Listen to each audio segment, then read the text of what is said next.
Oh Lord, pull up in that '04, pedal to the metal, says she wanna hit the flow more. Okay, let's get right to it. Let's talk about. Wait a minute. I think the Falcons are about to draft. Let's see what. $2 million guaranteed. Well, let's see if the stunner is about to take place. Here comes Roger Goodell to announce the pick.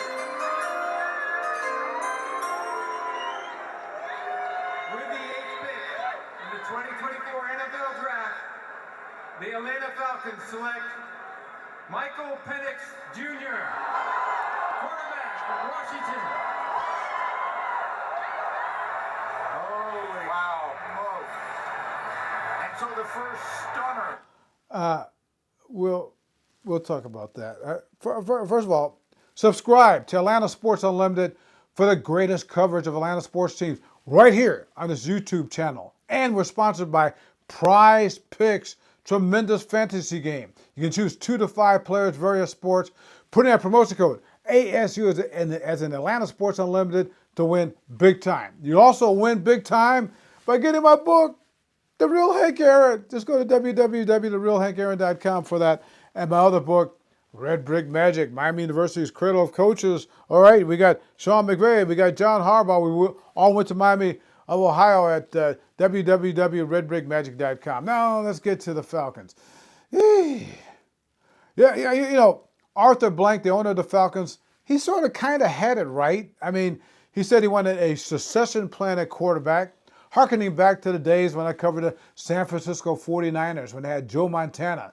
They go from him to Steve Young, and they're both in the Pro Football Hall of Fame.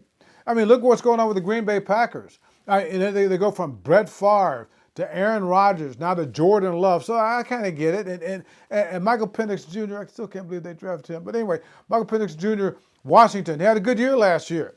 Michael Penix Jr., I mean, this dude led all quarterbacks in colleges last year in yards per game. That's good. Okay. He also took Washington to the championship game of the college football playoffs. That's also good. All right. What's not so good? They lost to Michigan. All right. And he did not look good in that game, even though he can throw deep and that kind of stuff. I'll tell you something else is not so good. Falcons with the 8th pick overall, according to ESPN and other scouts, but ESPN had him as the 24th best player in the entire draft, and they picked him number 8. And Terry Fontenot, the general manager of the Falcons, kept making this big deal about we want to take the best available player. He was not the best available player. But anyway, there's some other issues here. Number one, during the offseason, they foolishly signed Kirk Cousins to a 4-year contract for $180 million, $100 million guaranteed. The guy's going to be 36 this year. And not only that, wait for it, he's coming off a serious Achilles injury. That's not good. So then you could say, well, at least they got some backup here. They got Michael Penix Jr. I told you the good part about Michael Penix Jr., but we're also talking about a guy that went 4 straight years where he had either a shoulder and or an ACL injury. He was healthy the last couple of years, but there's the other problem. He's coming into his rookie year at 24 years old.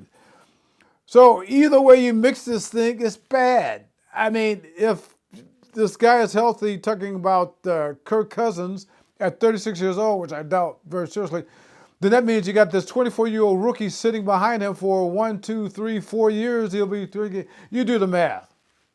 And if Kirk Cousins isn't healthy, then that means they wasted $180 million. And then you got the... But there's another problem. Kirk Cousins did not have a clue last night that they were drafting Michael Penix Jr., and he was not happy about it. So now they got a guy, a 36-year-old guy they paid $180 million to the Falcons, who hasn't taken a snap yet, and he's already upset. And it gets worse. With the number 8 pick overall, they needed to use that pick to get something they haven't had in years and in decades when it comes to on a consistent basis, and that's a disruptive force in the front 7. I mean, Dallas Turner from Alabama, the stud, the speedster, the guy that's could be an all-everything guy for years to come. Dallas Turner was sitting right there, and they passed on him. I'm almost speechless, almost. Okay, I mean, last year the Falcons were in the bottom 5 in the National Football League in sacks. They were in the bottom 5 in turnovers. As a matter of fact, they've been dead last the last 3 years collectively in sacks overall in the National Football League. They have not had a disruptive force in the front 7 until since 2016, when they had Vic Beasley, who led the NFL in sacks with 15 and a half, and not coincidentally, they went to the Super Bowl that year, 28-3, but they went to the Super Bowl. But here's the point. This is the 4th straight year the Falcons have had a top 10 pick, and the 4th straight year that they blew it with Terry Fontenot as the general manager. Of course, Terry Fontenot is kind of sort of like has as much power as Freddie the Falcon. You had Rich McKay there for 3 years, but Rich McKay wasn't there this year. Okay, they kind of pushed him into the background, so I don't know what the excuse is. But anyway, the first year in this downward streak of draft bust, we're talking about 3 drafts ago, they had a chance to get a franchise quarterback from Kennesaw, Georgia, Justin Fields, and they get a tight end, Kyle Pitts. How did that work out? Then the following year, they get the wrong wide receiver. Instead, they draft Drake London, who's more like a tight end. You know, and you had Garrett Wilson out there. You had Chris Olave. Not good.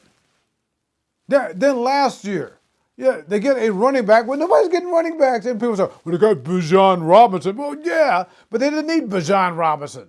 They already had Tyler Algier, a 1,000-yard rusher, and they could have gotten up the road at Georgia, Jalen Carter, this defensive stud on the defensive line.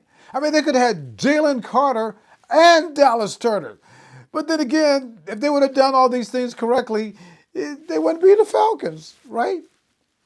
So there's that. This is my falsetto, wicked potion with the slow pour. This is my addiction, make me wanna go for more.